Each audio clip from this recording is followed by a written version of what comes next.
Hi everybody, this is a follow-up last video for the day for the Black Swan Trial. Okay, so I went back and listened to the closing arguments and the state's rebuttal, and I didn't see where apparently the last woman lost the case for the state. I didn't see it, so okay. So now the jury has been in deliberation for just over 6 hours. Now I don't know because, like I said, every state is different. So I don't know if they're gonna go through the night until they find or decide a verdict. I don't know. I would think not, but they've been going for 6 hours and no end in sight. And it's now, like I said, after 10 o'clock my time, so I don't know how late they're gonna go. Um, yeah, I don't.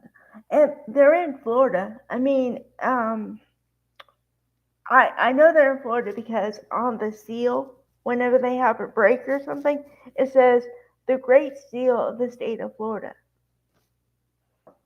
So apparently, Florida courts run late.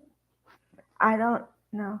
But I do know that they've had about 4 or 5 questions from the jury, and apparently right now, as of right now, they're deadlocked and they can't come to a unanimous decision, and they have to be unanimous like every other case.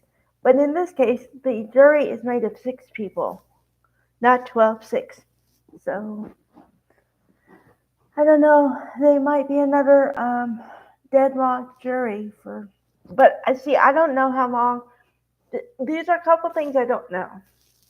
I don't know how long they're going to deliberate before the judge just declares, okay, they cannot come to a verdict, so a mistrial. And as we all know, a mistrial isn't the last thing you want, because if they get a mistrial, then Ashley Benefield could be prosecuted again for the same crime.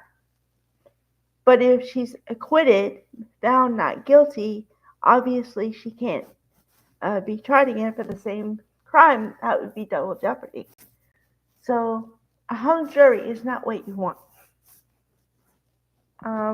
But as always, I'm gonna have to come back to this tomorrow because apparently they're gonna be in day 2 of deliberation, unless, although I don't know.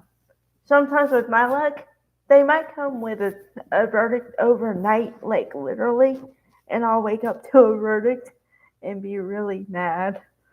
But yeah. So tomorrow will be day 7. So even if they come with a verdict tomorrow, it'll still be the shortest trial I've ever seen. And I really think they will. I mean, I thought that they would come with a verdict today, but the only reason I wasn't sure about that is because I wasn't sure how long the jury instructions were going to be and the closing arguments and everything were going to be, so I didn't know about the timing. But if they started late, then I kind of would say, okay, go over to the next day. But I'm saying my intuition is just kind of saying to me that it's not going to take any more than 24 hours for them to come to a verdict, unless they're really like. The only other thing I could possibly see, I mean, I know there's probably a million possibilities, but the only other possibility I could see is that if someone is totally for or against whatever side and they're not willing to budge. Like, okay, if someone says, no matter what you say, I think she's guilty.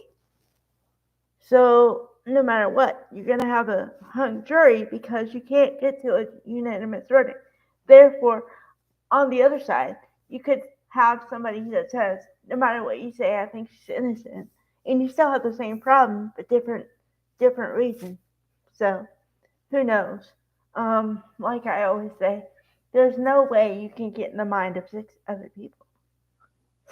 So I don't even try. I don't even try for the time anymore because every time I say it's going to take this much time, I'm always way off. So I try to not say anything. But I'm just going based on my interpretation, my own thoughts and processes and stuff. So, all right, guys, stick with me. I'll give you a verdict whenever we have one. And otherwise, have a good night. Okay. Bye, everybody.